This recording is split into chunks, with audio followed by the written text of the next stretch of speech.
Maayong aga mga kauturan kagabyanan, ini si Brother Ninyonar Madera Aguilar, kag sinigid nga takna, alas 10:30 hasta alas 11:30 sa aga. Magaobdanay naman kita diri sa aton programa sa kahanginan ang oras sang inspirasyon. Mabatian ini tagsa ka Sabado sang aga. Diri sa paborito ninyo nga waragwagan, ang DYDA 1053 sa lilisuan sang inyong mga radyo. Kag paagi sa ang Diyos Gugma Network, kita ululupod nga magabaton sang mayong balita, mga dinalan mensahe kag artikulo, mga dinalan kag panghuna-una nga aton mabaton online kag ginapakigambitan naton. Subong nga ginapakigambit man naton sa tanan naton nga tagpalamati sa aton mga brothers and sisters sa aton komunidad. Nga sa diin nagahiliusa kita sa pag-welcome sang good news nga mangin gabay naton sa aton mga buluhaton kag inspirasyon sa matag adlaw naton nga pagkabuhi. Ginatamiyaw naton ang tanan-tanan sa aton komunidad sa diin kita ginapanguluhan sang aton arsobispo, Most Reverend Benipil B. Bilyones, sa inspirasyon man sang aton spiritual director, Father Primar P. Selva, kag sa pagdumala ni Brother Edwin A. Daulo nga aton head servant. Siya ginaupdan sang iya bug-os nga panimalay, kag subong man sang aton nga mga brothers and sisters sa aton nga nanarisari nga ministriya sang aton nga komunidad. Kag sa aton man nga mga kaupdanan sa aton nga mga nanarisari nga programa diri sa aton nga estasyonan, kaupod kanday Sislia kag sang mga katapos sang panimalay ni Brother Edwin, kag sa iban pagid nga nagaupod man sa aton nga paghinon-anon sa sining estasyonan. Kag subong man ginaupdan kita sang aton nga mga brothers and sisters didto sa mga duog nga may mga chapters kita kag malambutan sang aton nga presensya. Karon aton na nga pagapangamuyoon ang matag adlaw nga paghalad sang kaugalingon. Sa ngalan sang Amay, sang Anak ug sa Espiritu Santo. Amen. Labing mahigugmaon nga Amay, nagapasalamat kami sa imo bangod sang dulot sining bag-o nga adlaw. Buligi kami nga usaron ini para sa imo kadungganan kag kahimayaan. Paagi sa imo grasya, kabay nga imo mahamutan ang tanan namon nga mga hunahuna, pulong kag mga buhat. Bangod sang imo dako nga kaluoy o makagagahom nga Dios, ipahilayo kami karon nga adlaw sa sala, kag apini ang imo katawuhan sa tanan nga mga kalautan. Kabay nga ang balaan ni Birhen Maria, iloy sang amon manluluwas, magamlig sa amon sa iya dayon nga pagtabang, kag paagi sa iya mga pagampo, kag sa bulig sang tanan nga mga santos, magpabilin kami nga maukod sa pagbuhat sing kaayuhan para sa imo lamang. Ining mga kaayuhan amon ginapangayo, paagi kay Jesucristo nga imo anak, kag amon manluluwas. Amen. Sa ngalan sang Amay, sang Anak ug sa Espiritu Santo. Amen. Kag karon mga kauturan kag kaabyanan aton nga pagapamatian ang nahauna nga musika nga maghatag refleksyon para sa salmo nga blasahon naton sa sini nga adlaw. Kag ini igapatukar sa aton ni Brother Dave. Biyari na ang aton nga pagpamati.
Okay, mga kauturan kag kaabyanan, magapadayon kita sa sini nga adlaw nga edisyon sang aton nga programa sa kahanginan.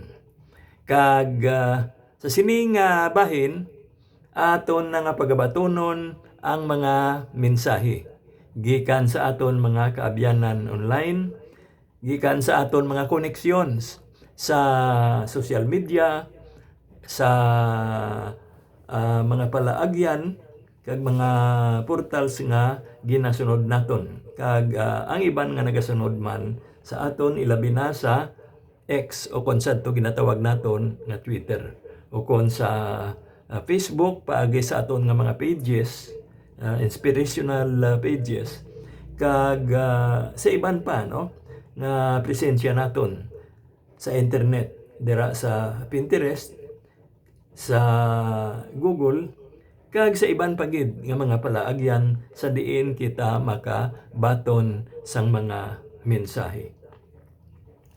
Unahon naton ang aton nga koneksyon halin didto mismo sa Vatican paagi sa aton nga online presence. Kag ang unahon naton diri ang nagikan mismo kay Pope Leo XIV.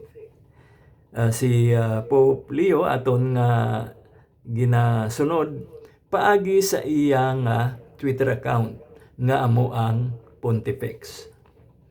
Kag sa subong nga edisyon sang aton nga programa, ang una naton nga iga-share amo ang tenaga mismo nagikan sa aton balaan nga amay. Sa iya pagsiling, kita libutan sa aton pagkabuhi sang madamo nga mga tinaga. Apang pila lamang balasini ang may kahulugan. Kung kaisa nagapamati kita sa mga hambalanon nga daw wala man afektar sang aton nga pinakapinal nga destinasyon. Kundi nga kita mag-responder sa pulong sang Dios samtang nga kita nagapangita sang kahulugan, sang kamatuuran bahin sa aton nga kabuhi. Kay amo lamang ini ang pulong nga aton madangpan.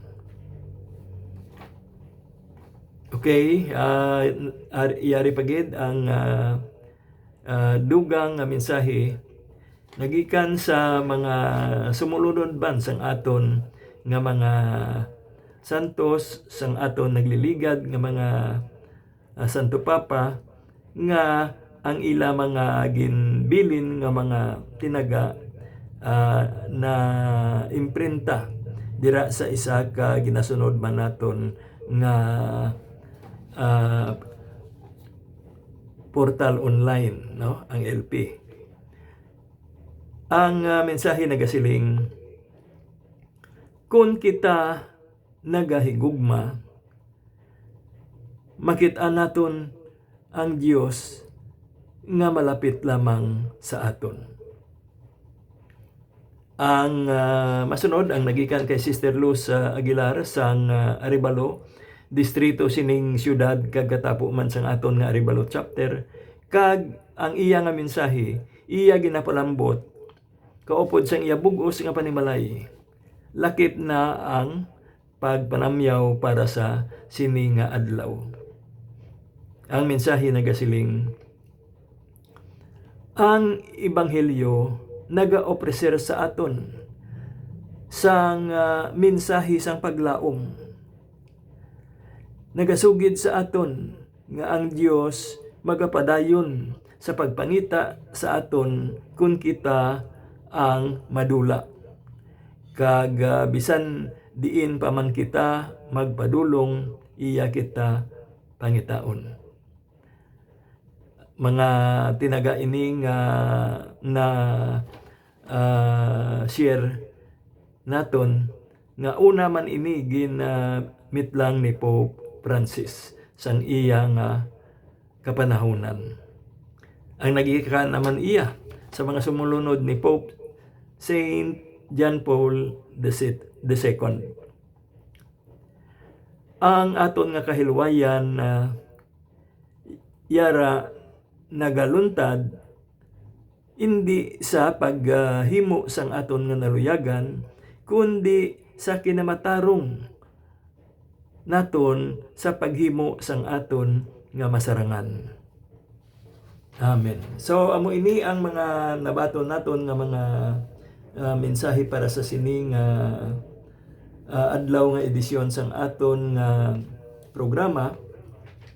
Kag dugangan pa naton ina karon kung may magsulod samtang nga may tiyempo pa kita sa aton nga padayon.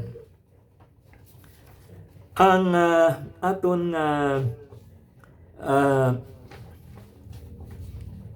igapakig-ambit nga share sa aton sa mga sumulunod ni Pope Francis, aton Santo Papa, ang bahin sa matuod-tuod nga katahom, nga walay liwan kundi ang matinatapon naton. Kaya na tuon na sa aton paminsaron kung ano ang matahom nga mga butang nga ayhan na impluwensyahan sang mga komersyal, no, o kung mga ginapakita sa katawhan nga bisan pa hindi santo sa pag-umwad sang ilang sitwasyon, apang bangod nga naga-impluwensya ini sa ilang paglantaw, amo ina ang naghatag sa aton sang ideya kung ano bala ang matahom nga makit-an naton. Apang si Pope Francis pahayag sadto sang iyang panahon nga sa diin siya ang aton nga Santo Papa, ang matuod-tuod nga katahom yara napahamtang sa aton pagka matinatapon, sa aton nga pagka mabinalakon sa aton nga isig katawo. Ang pagka matinatapon isa ini ka dako nga responsibilidad sa tanan nga katapo sang aton nga sosyedad. Kag isa ini ka buluhaton nga nagapangapin sa dignidad, kay diri sa sini nga kabuhatan yara nagagikan ang pagpangapin, ang pagpreserbar, kag ang paghatag proteksyon. Gani nga ihatag man naton ang aton nga padayon nga pagtamod, kag ang aton personal nga commitment, kag hindi kay ang kung ano lamang ang yara sa moderno nga kabuhatan sang mga naga-exister sa aton nga sosyedad. Kag sa aton nga komunidad may pagkinahanglan sang mga paggamit sang mga ikasarang sang kaalam kag sang balatyagon, agud nga ang aton nga kahimtangan sa sining kalibutan nga amo man ang aton nga ginatawag common home. Ginaistaran naton tanan, matukod naton ang isa ka perspektibo nga sa diin nagaululupod kita sa pagtatap sa mga gintuga sang aton amay sa langit. Gani nga si Pope Francis nagbilin sang mga paglantaw nga dapat mas mataas pa sang sa makit-an lamang naton sa aton nga palibot. Kag lantawon man naton ang mga kakulangan nga nagaluntad agod nga mahatagan naton sang pagtatap. Ilabi na gid yadtong mga mahina kag mahuyang nga malahalon sa panan-awan sang aton nga Ginoo. Kay sa sini nga panahon daw madamo nga mga katawhan ang nagaangkon sang kabudlayan. Apang anuman ang ilang sitwasyon sa pangabuhi, malahalon sila sa panulukan sang aton Ginoo. Gani kinahanglan naton ang pagreforma, ang pagpadayon kag ang pagkayo sang mga napabayaan na nga mga sitwasyon sa aton nga kabuhi. Agod nga kita mangin modelo sang katahom nga kita ang naga-protehir sang katawhan agod nga mapakita ini nga sarang mahangpan sa paghatag naton sang matuod-tuod nga katahom kag pagkasagrado sang tanan nga gintuga sang Dios. Amen. Mga kautoran kag kabyanan, tiuna agud aton pamatian ang ikaduha nga musika nga natigana naton para sa sini nga adlaw nga edisyon sang aton nga programa. Kag yari na ang aton nga pagpamati.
Nagapadayon kita mga kauturan kag kabyanan matapos nga mapamatian naton ang ikaduha nga musika nga naghatag refleksyon para sa salmo nga balasahon naton sa masunod nga adlaw.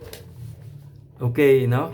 Kag dugang mga mensahe diri ang aton nga igapakigambit mga kauturan kag kabyanan. Kag ang una diri amo ang nagikan mismo sa mga sumulunod ni Pope Francis nga aton sadto Santo Papa. Ang ila mensahe nagasiling, tatapon naton ang aton nga ginapuy-an nga duog nga amo ang kalibutan. Kag aton nga dulaon ang mga binhi sang konflikto nga amo ang kadalok, ang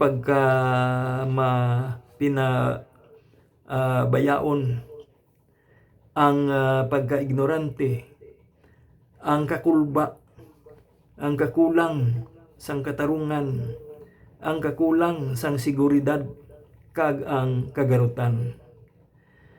Ang katawhan na yara gid may sarang nga mahimo agud nga aton nga maangkon ang maayo nga pagluntad sa aton nga puloy-an.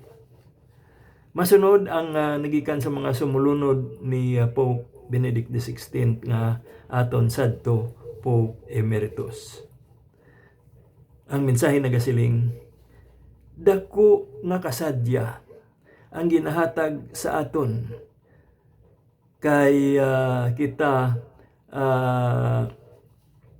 may iloy nga ginadangpan naton, wala liwan kundi si Santa Maria. Kag sa tagsa kapag eksperyensya naton sang kahuyang kag kahina, kita ang makadangop sa iya, kag ang aton mga tagipusoon makabaton sang kapawa kag kasulhayan. Amen. Kag isa pa nagikan sa aton man nga source nga nabasi man sa pagbaton sang mga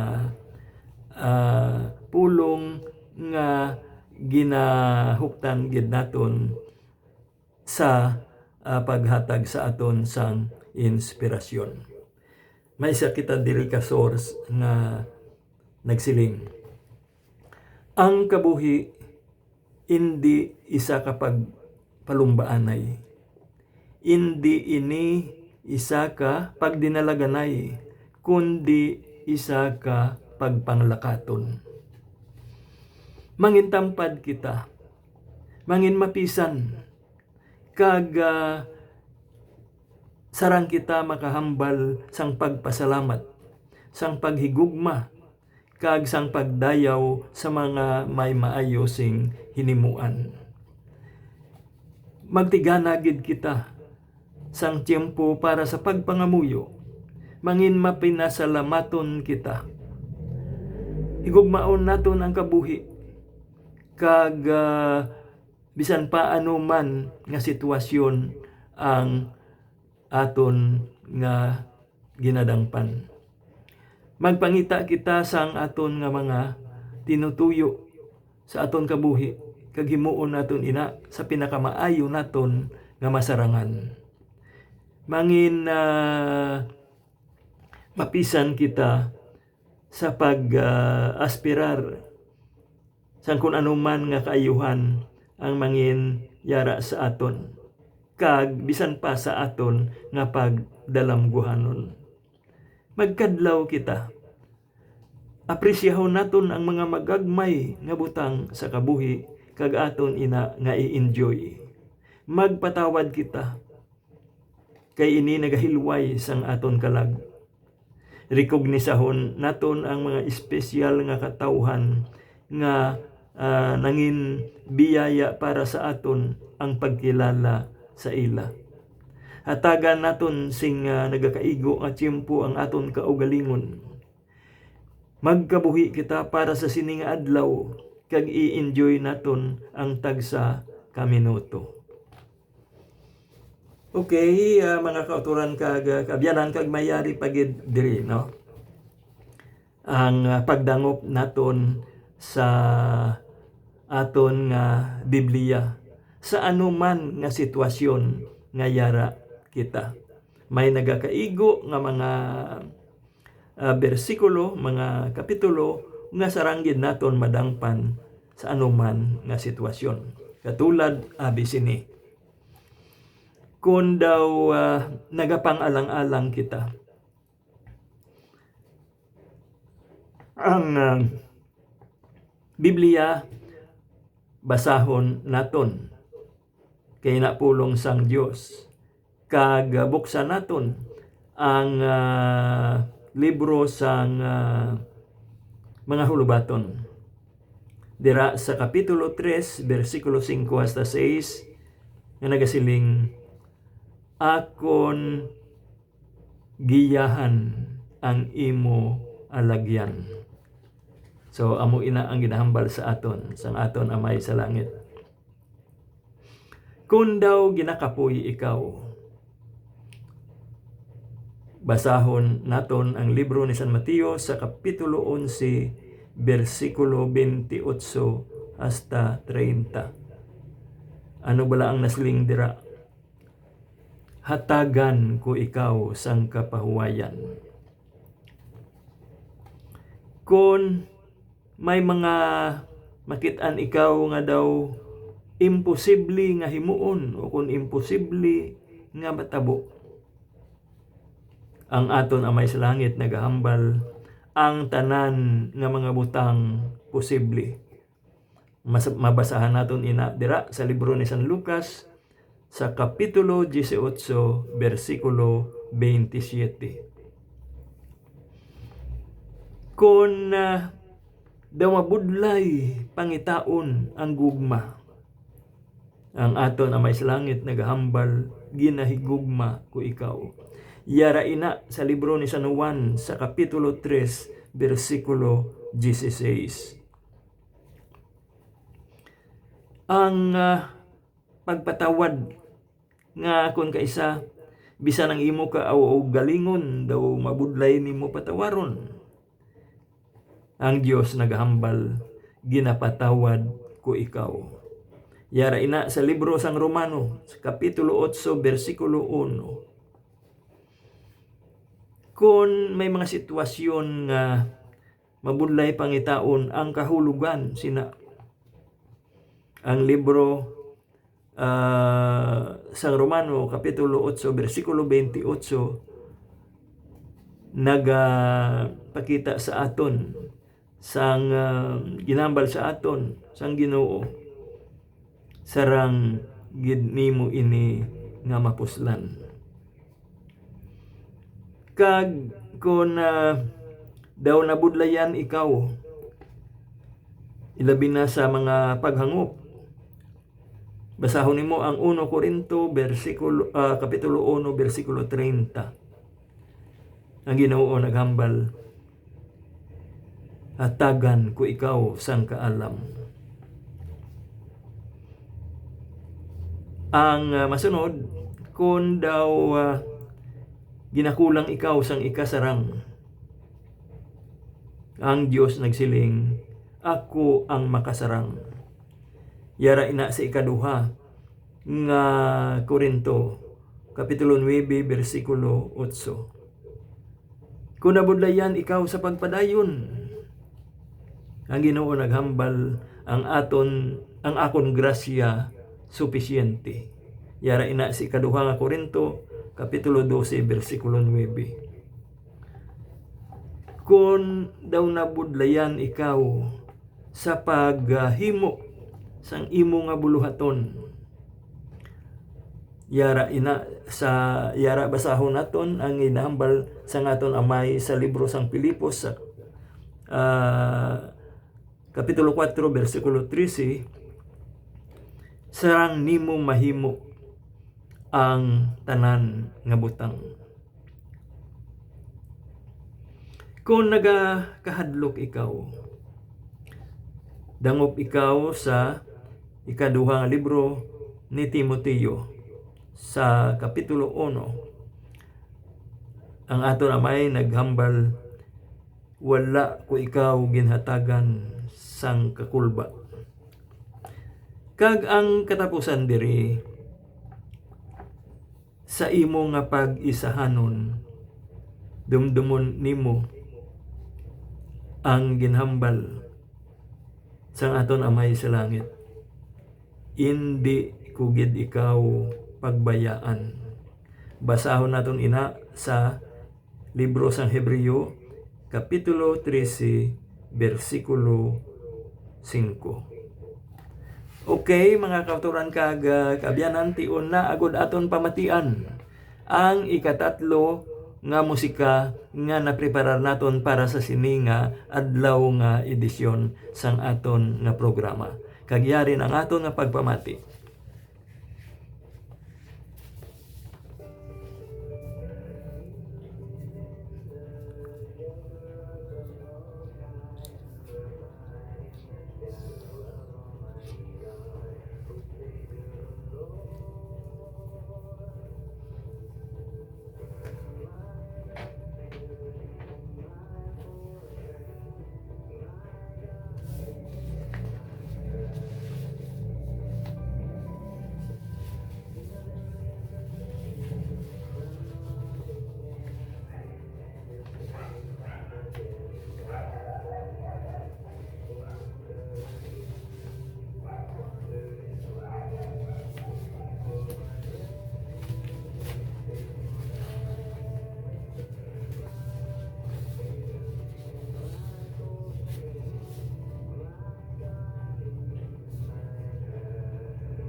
Okay, mga kauturan kag kabyanan, aton nga na pamatian ang Salmo 91. Ang ikatatlo nga musika nga napreparar naton para sa sini nga adlaw nga edisyon sang aton nga programa. Ang una nato na pamatian nga musika amo ang Salmo 103 kag ginsundan sang Salmo 65.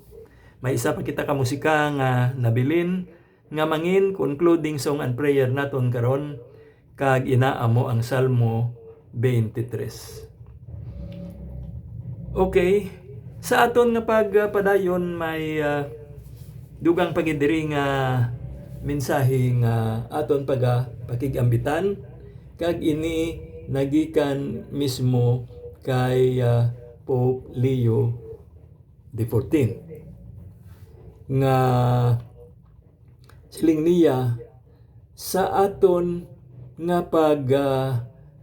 sugata kay Ginoong Hesukristo maangko naton ang matuod-tuod nga kasadya ang kapawa sa aton matag adlaw nga pagpangabuhi kag bisan pa nga may mga hindi kita maayo nga pamatyagon, ang Dios nga amay nagatatap sa aton kag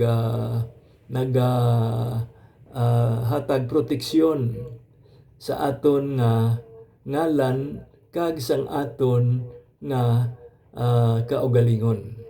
Kag amo ini ang mga saad nga ginbilin sa aton sang aton Ginoo. Gani siling ni Pope Leo, maghatag kita refleksyon sa mga pulong ni Ginoong Hesus. Ilabi na ang iya mga pabutyag nga mga pulong sang pagkabalaan. Kag i-practice naton ini, no? Ang iyang mga tinaga, tipigan naton kag aton man kabigon nga mga bahin ini sang kapawa nga nagalapnag sa kalibutan kay ang aton Ginoo nagdalagid sini agod nga kita maluwas sa kadulong. Gani nga ang aton nga kasadya ipabilin naton bilang isa ka pamaagi sang pagpangabuhi. Amo ina ang mangin pamatasan naton sa aton nga pagkabuhi diri sa kalibutan kag sa aton nga pag-ululupod. Amo ini ang mangin pinili naton nga inspirasyon para sa bag-o nga alagyan sang kabuhi nga ginapasanag sang aton Ginoo ni Ginoong Hesus nga nagbilin sang iya mga pulong kag mga binuhatan. So kung kita man may mga kaluyahon nga makit-an sa aton nga mga sitwasyon, dumdumon lamang naton nga ang kaluoy kag ang paghidait mga gahom ini nga naga-transformar kag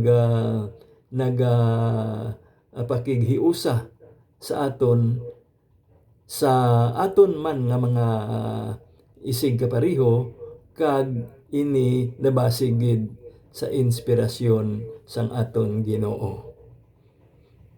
Amen. Okay, no, amo ning mensahe ni Pope Leo nga amo ni ang hulihin naton nga pakigambit sa tanan-tanan. Kag ang bahin naman sa kasadya, no? Ukon ang kalipay nga luyag gid naton paluntaron sa aton nga kabuhi, may source kita diri nga may pagpahayag sa sining topiko naton, no? Ang kalipay amo ini ang ginahandom gid naton sa aton kabuhi. Hindi lamang kay umalagi nga kalipay, kundi nga amo ini ang isa ka potensyal nga puno sang aton tawhanon nga pagsinalayo. Si San Agustin nagatudlo sa aton nga ang tanan naton nga mga binuhatan tipon ini agud nga padala sa sitwasyon sang pagkamalipayon. Ang pagkalipay duna ini sa pagluntad sang katawhan diri sa kalibutan. Apang madamo gihapon ang may pagpaninguha agud nga maangkon ini. Kay may mga katawhan nga padayon sa pagkasubo sa pag-angkon sang despair kag depression kag sang kakulang sang paghangop ukon kabalaka. Gani nga may yaraman nga pamangkot kun bala ano ang ila nga tinutuyo sa kabuhi. Ano bala ang rolyo o kon papel nga ginagampanan sang kalipay sa isa ka nagakabuhi. May isa kita diri ka source nga nagasiling nga amo man ini ang iya nga sitwasyon. Apang iya na diskubrihan nga sa iya nga pagdedikar sa pagsunod sa mga pulong nga iya natun-an nga gikan mismo sa aton Ginoo, may pagbalhin kung may pagbag-o sa iya nga kabuhi.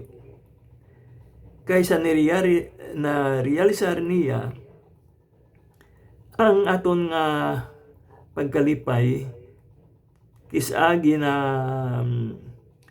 pahigad sang mga problema nga nagaabot sa aton.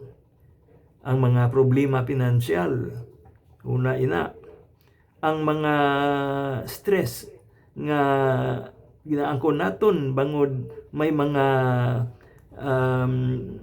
tiyempo kita nga dapat lagson o kung dalaman sang mga nagakaguba nga mga kaangtanan, nagakaguba nga mga kagamitan, mga sitwasyon ini, no, ng mga kaguluban kag kadulaan nga buhin sang aton nga kalipay.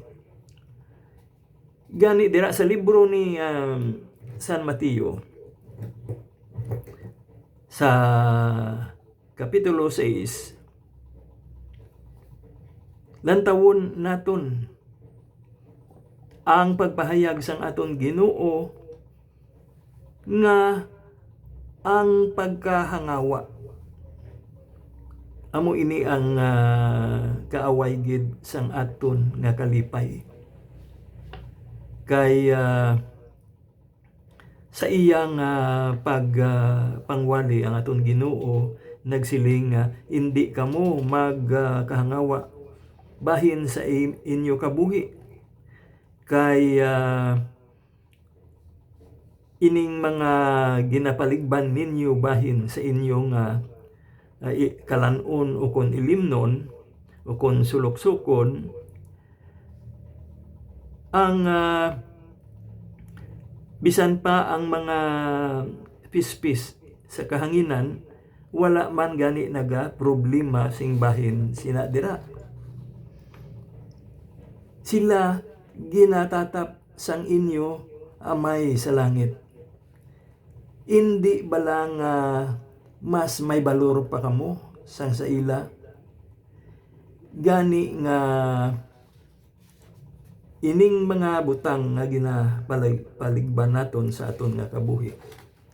Kung basahon naton ang libro ni San Mateo sa kapitulo 6, versikulo 25 hasta 27, makit-an gid naton kung daw ano kita kamalahalon sa pananawan sang aton Ginoo.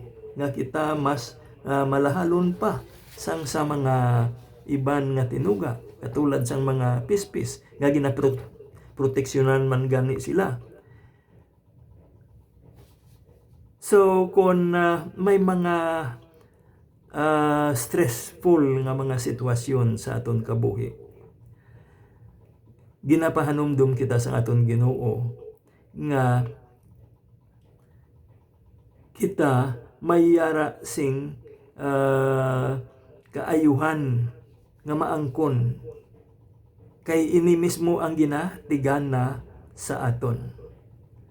Kag kita makalampuas sa kabudlayan nga aton nga ginaagyan.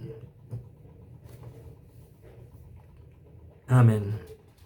So, ginakulang na kita sang panahon agod nga makapadayon mga kauturan kag kabyanan. May nabilin pa kita nga isa ka musika para sa aton nga concluding song and prayer. Kag ini aton nasubong nga pagapamatian ang Salmo 23.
Okay, mga kauturan kag kaabyanan, amo yadto ang Salmo 23 nga aton nga ingapusan nga musika nga nangin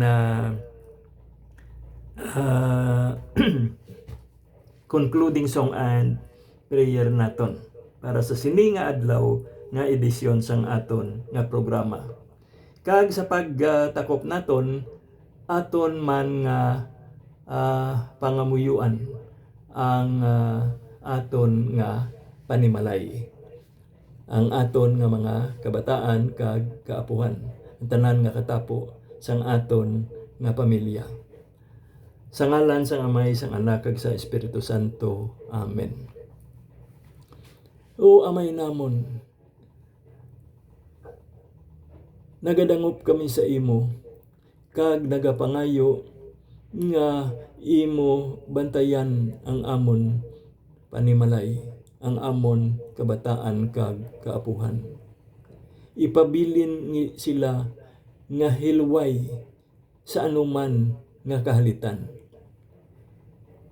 Giyahi ang ilang mga paglakat kag pangapini sila sa diin man sila ang magapadulong. Hatagi sila sing maayo nga mga kaabyanan, mga maalam nga mga pagpili kag mahigugmaon nga tagipusoon. Ipabilin sila sa imo nga pagtatap, kag buligi sila nga magpadayon nga mangin mabakod kag malipayon. In Jesus' name, Amen. Sa ngalan sang Amay, sang Anak, kag sa Espiritu Santo. Amen. Mga kauturan kag kaabyanan, nagpamati kamo sa aton nga programa sa kahanginan, ang oras sang inspirasyon. Ini si Brother Leonard nga nagasiling, may God bless us all.